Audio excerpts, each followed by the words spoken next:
session of second meeting of G20 Chief Science Advisors Roundtable 2023. G20 Chief Science Advisors Roundtable 2023 is the flagship initiative under the SERPA track of Indian G20 presidency led by the Office of Principal Scientific Advisor to the Government of India. The second meeting was hosted by Government of Gujarati. To know more about the roundtable discussions, we have with us today Principal Scientific Advisor to the Government of India, Professor Ajay Kumar Sood sir, Dr. Parvinder Maini Madam, Scientific Secretary at the Office of Principal Scientific Advisor, and Sri Naman Upadhyay sir, Under Secretary, G20 Secretariat. So I would like to request Sri Ajay Kumar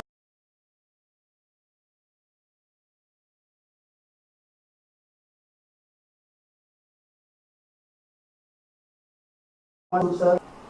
Yeah, thank you very much for meeting with us. I am absolutely delighted to be here this evening to interact with you all and tell you about the second meeting of G20-CSAR Chief Science Advisor Roundtable, which concluded very successfully this evening, and share with you some of the outcomes.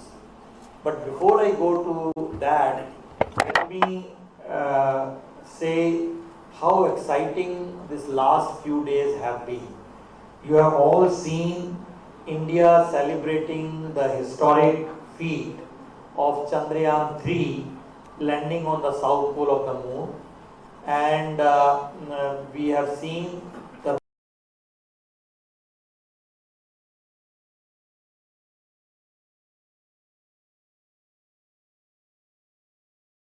rover.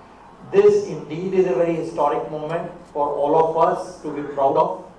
Also, please remember that our Honorable Prime Minister, Shri Narendra Modi ji, reiterated that science and technology will be integral to the development of our country, and this is what will make us a fully developed nation by in next coming years.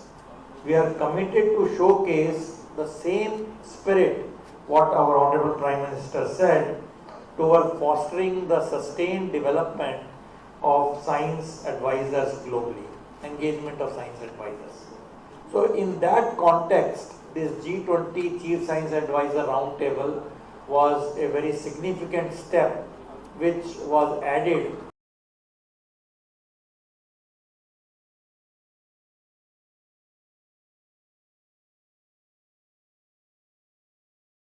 in uniquely position in the overall governance framework to drive policy towards evidence-driven science advice.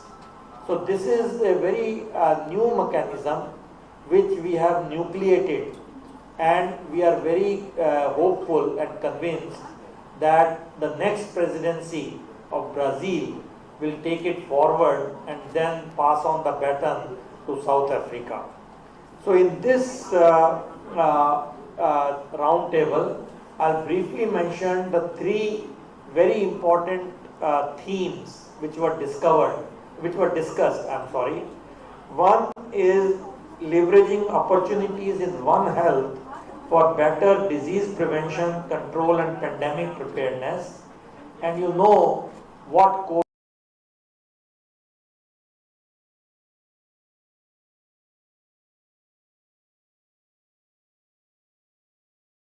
COVID-19 health, our wildlife and environment separately. We have to bring them together, and what are the frameworks needed globally was discussed.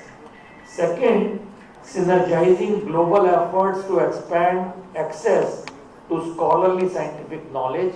How do you access this knowledge and how we can democratize it is the second point. Third one was ensuring equity, diversity, inclusion, and accessibility in science and technology ecosystem. We have to take all the players along with us and make sure that traditional knowledge has a place in this ecosystem.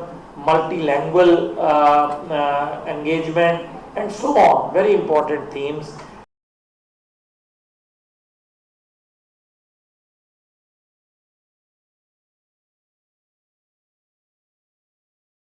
And through this G20 Chief Science Advisor Roundtable. And I'm happy to say that there was an overwhelming agreement on all the 4 themes, and all the countries have unanimously adopted this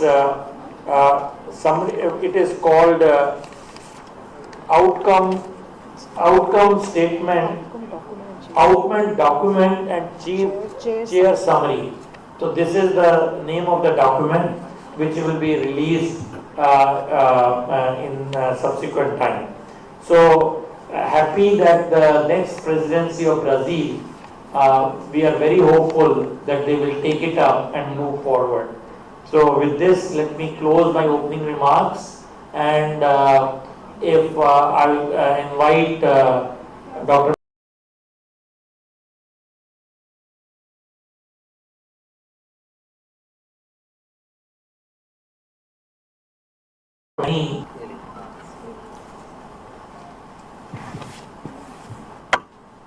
Thank you, and good evening to everyone here.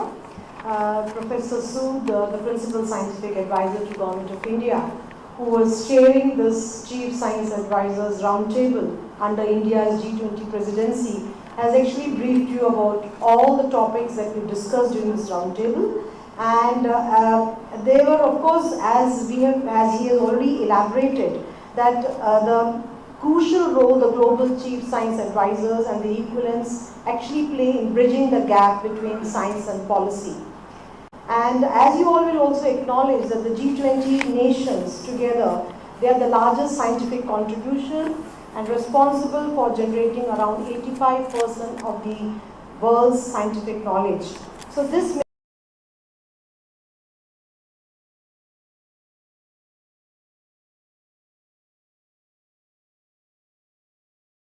takes the mission for bringing solutions to global challenges that the world is facing today. There have been, of course, attempts by various governments to, at various multilateral organizations as well as other platforms to, create a sustainable global science advice mechanism in an inclusive and action-oriented manner. But the G20-CSAR has been introduced as a government-to-government platform, and we really have had a very successful set of meetings.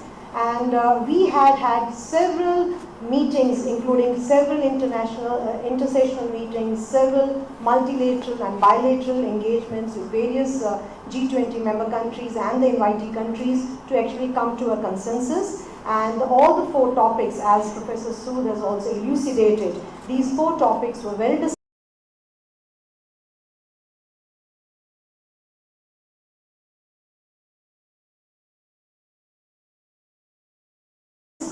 Consensus and taking out outcome document and chair summary, which will be released very soon. And we have also passed on the baton to Brazil to take it forward. With this, of course, I hand it over back to the stage. Yeah. Thank you, madam. Thank you, sir, for your insightful remarks. Now, I would like to invite Naman Upadhyay, sir, for his remarks, please. Thank you. So, as Honorable Sir has already in detail elaborated some of the priorities and the key areas which were deliberated and discussed during the meeting, and it is very heartening to see, and it's a big achievement for India's G20 presidency that consensus has emerged on all the 4 important priorities.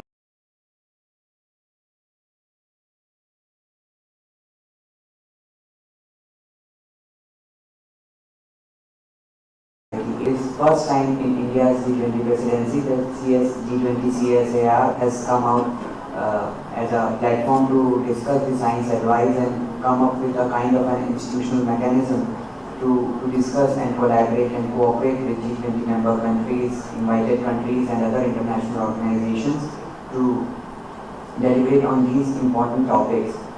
and I must congratulate sir for his able Thank you. leadership, and the way he chaired all the meetings. There were 2 meetings for G20-CSAR. The first one was at Ramnagar, Uttarakhand, and another one was here. And today we have successfully completed 40 meetings, and we are very much hopeful that next presidency, which is Brazil, they will take this initiative forward, which has been first time introduced during our presidency, and then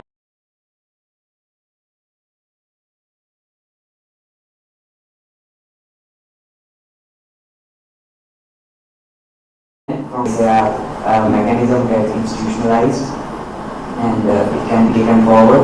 And really, I must say it's an achievement, because it's a good opportunity, because first time in the Troika, like we have 3 developing countries, India, Brazil, and then South Africa, which will provide a voice for the global South and put forward our crucial agenda, which we look forward for upcoming presidencies. Thank you. Thank you, Naman Upadhyay sir. Now we would like to open this door for the questions from the media. Media person, please raise your hands. The names and organization name, please. Yes, please. This side. Yes.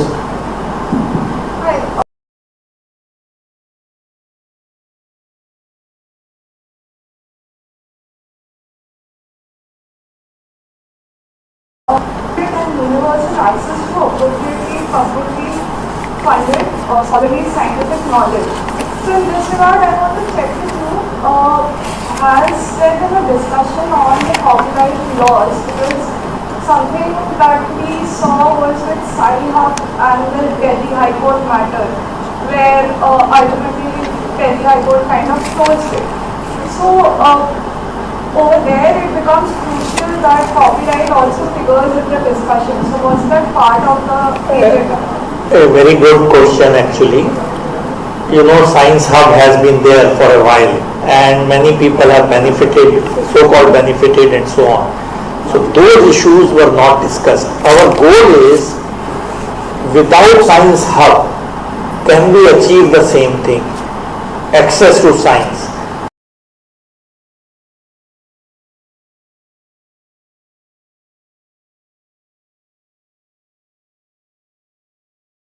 Science going through the library system, right? That's what we know. So we don't want to encourage that. That's not the intent of democratically elected governments. That's not the intent. But we are trying to find ways that it becomes available at an affordable cost to the countries without going through this mechanism. That's what. That's very good point which you raised. And, Yes, ma'am. Sorry. You can continue. Yes. I just want to give one more question. Yeah. It also mentions about acknowledging the contribution of traditional and indigenous knowledge systems and recommend these systems to be taken into account with contemporary science. So in this, was there any specific model that was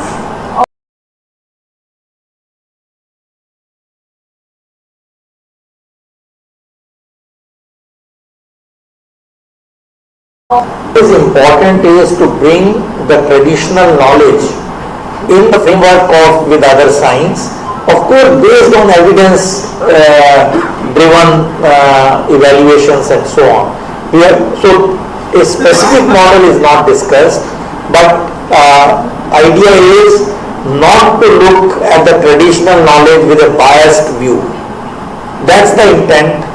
And you would be happy to know that many countries, not only India, but many countries have strong support for that, and because they have their own tribal communities and so on, and it's a rich source of knowledge which has to be taken in our fold. So that's absolutely important. Thank you. Thank you for the question. Were there any discussions on artificial intelligence?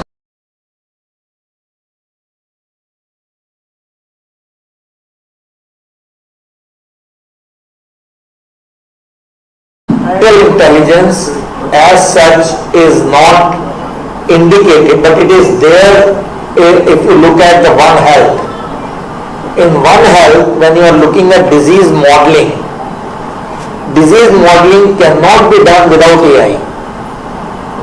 So it is implicit that wherever you have data-driven science, AI will be an integral part. So it is there in that framework.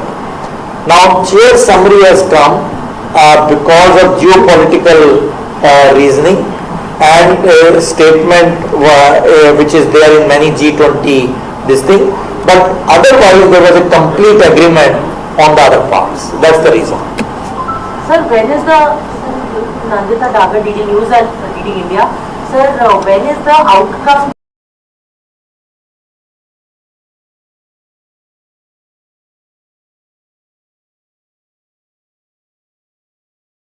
document? Okay, and what are the salient features if I talk about this outcome document? See, the outcome document, as I mentioned, deals with 4 topics. One Health, open access to scholarly knowledge, then diversity, equity, inclusion and accessibility of S&T. And the 4th one is institutionalizing this mechanism, which is G2G, for subsequent engagements. So all those 4 have very specific recommendation. So it is not a document just in words. All the countries have come together to suggest ways. For example, I'll just give you one example so that it makes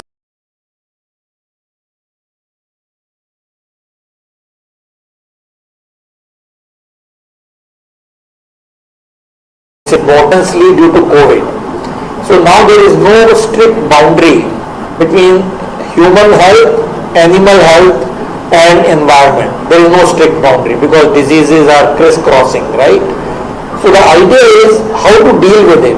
How do you do surveillance, environmental surveillance? How do you do preparedness for vaccines?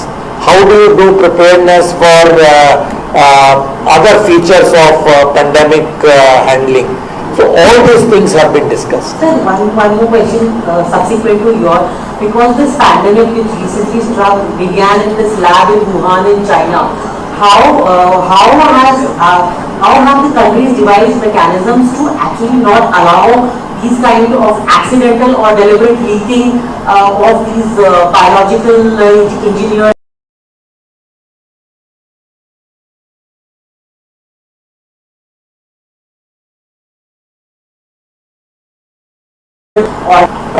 Let me first give a simple answer, then I'll ask my colleagues to answer.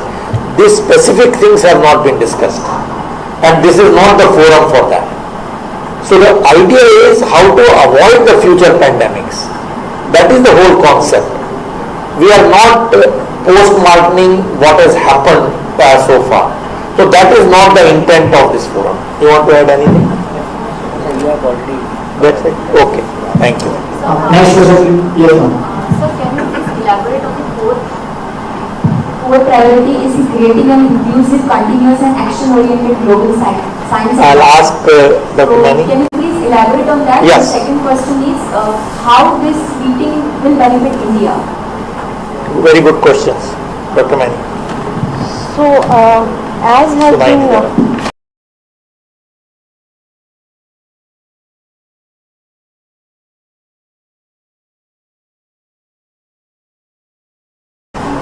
as had been elaborated right in the beginning, this is the Chief Science Advisors Roundtable is going to take up contemporary issues which are global challenges that we have and discuss it, because the Chief Science Advisors are embedded in the highest level of governance and they actually advise the highest level. So the main aim of this platform that we have created, the roundtable that we have created, is actually to make a framework. So under this framework, in this our presidency, we have chosen 3 topics which Sir have just elaborated. That is the One Health, the open access, and the third one is diversity. And the fourth agenda point is basically for that if this thing is taken forward to the next presidency, creating, so we have initiated it.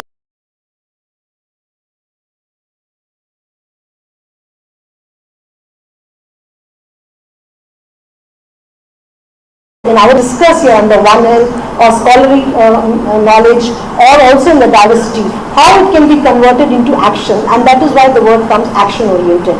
So basically what I want to say is we have not gone into details of how this has to be implemented. We have tried to build a framework how this needs to be, how all the chief science advisors come on a single table and decide how these things have to be taken and we make an informed decision making based on all the evidence that we gather together collectively as G20 and nations. That is what we want to say.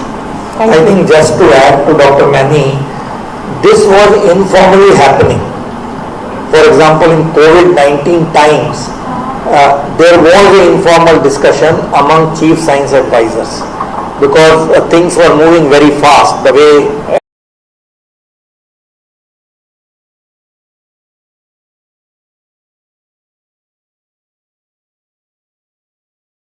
that we don't wait for pandemic to happen to bring this together, but take other items which are of very, very contemporary interest to be discussed. That's the whole idea. And second question. How will- How do you get this done? In India's, How will this benefit India, sir? oh, actually immensely.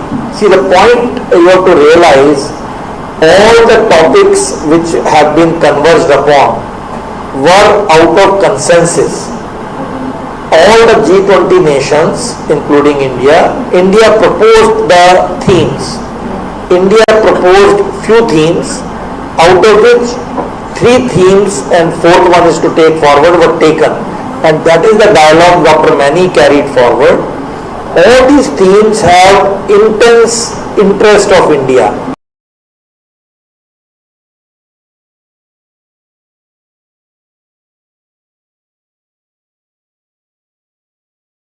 Minister, and you would be glad to know that our office of PSA has made a cabinet note on launching that, and that will be by 11 ministries in the government. So that is a very, very successful integration of the effort of various ministries which we are bringing. Second one nation, one subscription is again an important theme of our India. So we are having this international participation to really align ourselves with that and see what is the best way. And the third one on diversity, again we are very conscious of it. You know, our Honorable Prime Minister has made it very clear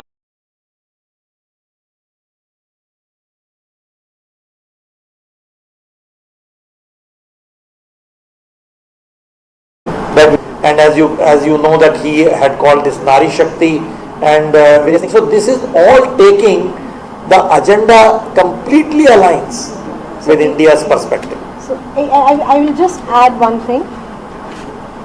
Hello?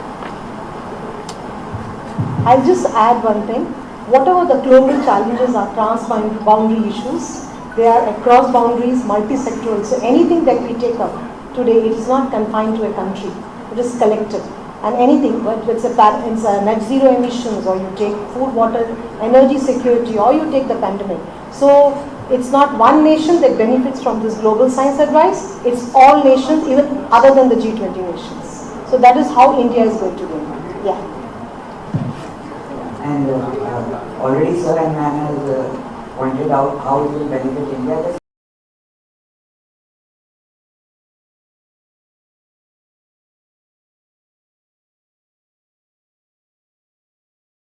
When the delegation came to Gandhinagar, we also took them to Modera Sun Temple. We showed them our cultural heritage. There is an exhibition also downstairs where they can see different kind of the cultural things what India has to offer.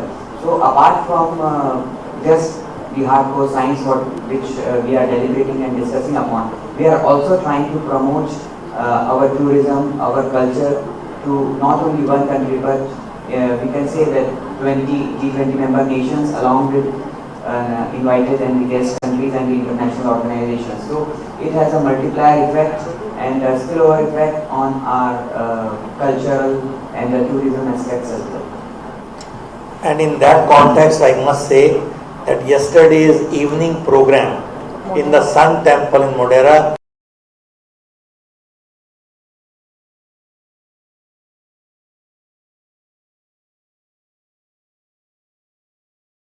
was culture exists, and we really showcased it so very well.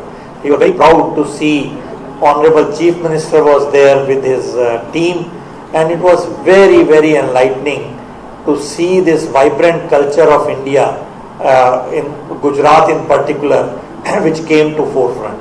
So enormous soft advantages which are there with this. Thank you. Next question, please.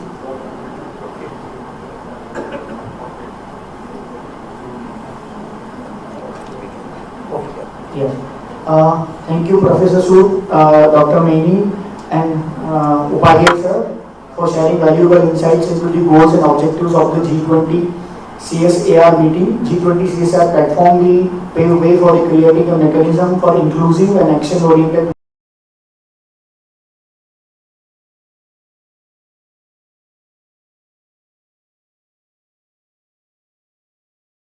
and outside this hall. Thank you. Thank you. Thank you very much. Thank you. Thank you for coming. Yeah,